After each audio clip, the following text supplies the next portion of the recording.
Bollywood updates के इस video में आपका स्वागत है। इस वीडियो में हम जिन खबरों की चर्चा करेंगे वो अमीषा पटेल, अनीत पड्डा, सोनम कपूर, इमरान हाशमी और समीर वानखेड़े से जुड़ी हुई हैं। सबसे पहली खबर हम अमीषा पटेल की लेते हैं। अमीषा पटेल पिछले 2-2.5 दशकों में बॉलीवुड में जो एक्ट्रेसेस आई हैं उनमें खूबसूरत अभिनेत्रियों में गिनी जाती हैं, लेकिन उनकी शादी अभी तक नहीं हुई है। उनके लिंकअप्स वगैरह रहे हैं, लिव इन रिलेशनशिप की भी खबरें रही है, लेकिन शादी उन्होंने नहीं की है। अब एक चौंकाने वाला बयान दिया है अमीषा ने और कहा है कि वो वन नाइट स्टैंड के लिए राजी हैं, मगर किसके साथ। एक पॉडकास्ट पर उन्होंने इंटरव्यू दिया और उस इंटरव्यू में उन्होंने कहा कि हॉलीवुड के जो स्टार हैं टॉम क्रूज़, वो उनका क्रश रहे हैं बचपन से और उनके लिए वो अपने जीवन के जो प्रिंसिपल हैं उनका त्याग कर सकती हैं, उनको छोड़ सकती हैं और टॉम क्रूज़ के साथ वन नाइट स्टैंड के लिए राजी हैं। तो उन्होंने एक इंटरव्यू में कहा कि I have like Tom Cruise since childhood. I had his picture on my pencil box in my files, and the only poster in my room was of Tom Cruise. He has always been my crush. I always joke that he is the only man for whom I could put aside my principles. I could do anything for him.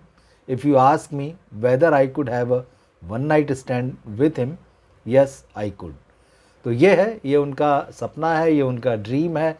या Tom cruise एक ऐसी शख्सियत हैं जिनके लिए वो अपने जीवन के सारे सिद्धांत जो हैं त्याग सकती हैं, जिसको आप नैतिकता वगैरह से जोड़कर देखते हैं। तो वन नाइट स्टैंड आपको पता ही है कि किसी के साथ सिर्फ एक रात बिताना और उसके बाद अपने जीवन में आगे बढ़ जाना। तो ये चीज़ कोई बहुत अनोखी नहीं है।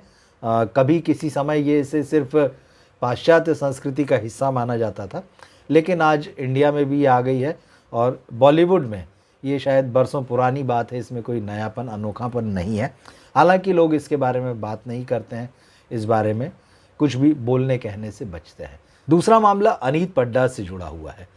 सैयारा में उन्होंने खूब नाम कमाया, उनकी फ़िल्म ने खूब पैसा कमाया और अब लोगों को इंतज़ार है कि उनकी दूसरी फ़िल्म कौन सी होगी या उनका नेक्स्ट प्रोजेक्ट क्या होगा, कब वो नज़र आएंगी।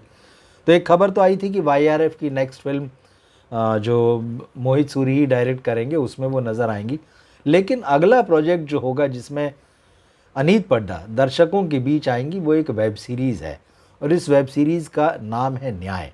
खबर ये आ रही है कि एप्लॉज एंटरटेनमेंट की इस वेब सीरीज़ में अनीत पड्डा एक रेप सर्वाइवर की भूमिका में दिखेंगी। न्याय जैसे इसके टाइटल से ही क्लियर है और क्योंकि अनीत का रोल सामने आ गया है। इसमें फ़ातिमा सना शेख हैं, वो वकील की भूमिका में होंगी जो अनीत पड्डा का केस लड़ रही हैं। उनके अलावा मोहम्मद जीशान अयूब, रघुवीर यादव, राजेश शर्मा ये कलाकार होंगे। तो खबरें ये आ रही कि यशराज फिल्म्स थोड़ा सा घबरा रहा था कि अनीत पड्डा ने पता नहीं कौन से प्रोजेक्ट्स पहले साइन कर रखे होंगे और इतनी सक्सेसफुल फिल्म के बाद मालूम नहीं कैसा प्रोजेक्ट उनका सामने आएगा। लेकिन बताया जा रहा है कि जब एप्लॉज एंटरटेनमेंट की इस सीरीज़ की बात आई है तो यशराज फिल्म्स ने भी राहत की सांस ली, क्योंकि एप्लॉज एंटरटेनमेंट जो है वो बड़ा जाना माना नाम है, उसने अच्छी वेब सीरीज़ें बनाई हैं, कुछ अच्छा सिनेमा बनाया है। तो हालांकि अभी ये नहीं बताया गया है कि अनीत पड्डा की ये जो वेब सीरीज़ है किस प्लेटफॉर्म पर आएगी और कब आएगी, मगर दर्शक इंतज़ार कर रहे हैं, ये बात तो तय है।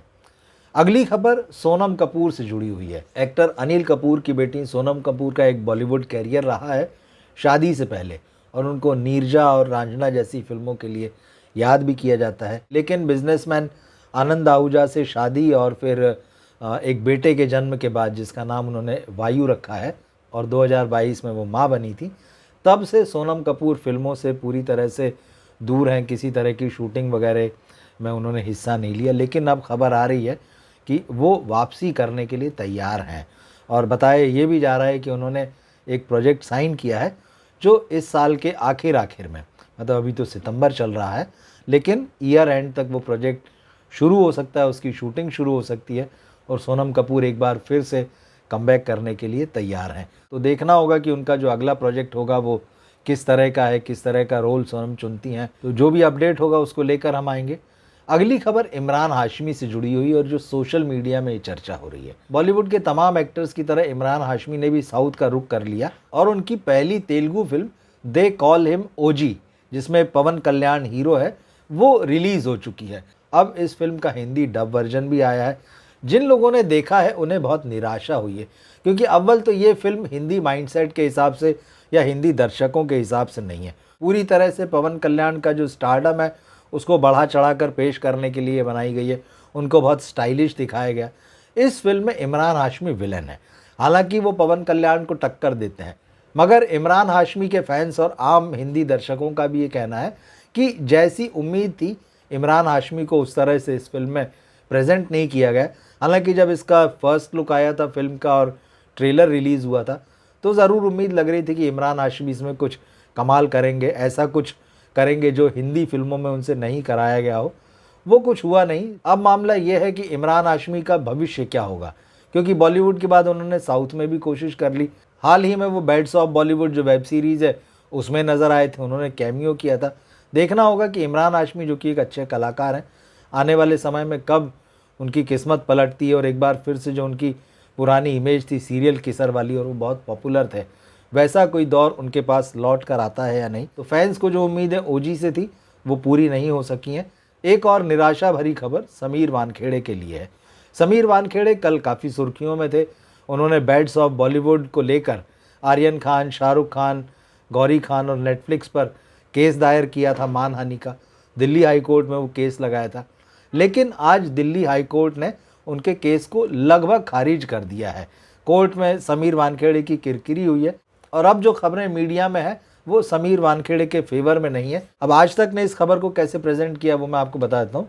दिल्ली हाई कोर्ट ने शुक्रवार को भारतीय राजस्व सेवा IRS अधिकारी और पूर्व NCB zonal director Sameer Wankhede को उनकी मानहानि याचिका पर कड़ी फटकार लगाई।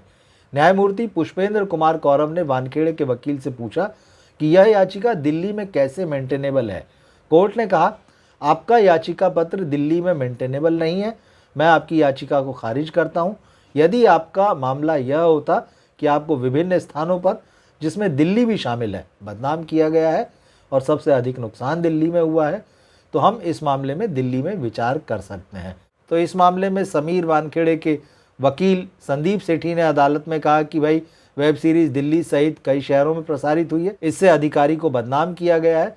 उन्होंने कहा वेब सीरीज़ दिल्ली के लिए है, इसे दिल्ली में दर्शक देख रहे हैं और मुझे यहाँ बदनाम किया गया है। हालांकि कोर्ट ने समीर वानखेड़े को थोड़ी राहत ज़रूर दी है और कहा है कि इस याचिका को संशोधित करके आवेदन करें फिर से, और उसके लिए उन्हें समय भी दिया गया है और तब इस पर फिर सुनवाई होगी। लेकिन तात्कालिक रूप से देखें तो समीर वानखेड़े को निराशा हाथ लगी है।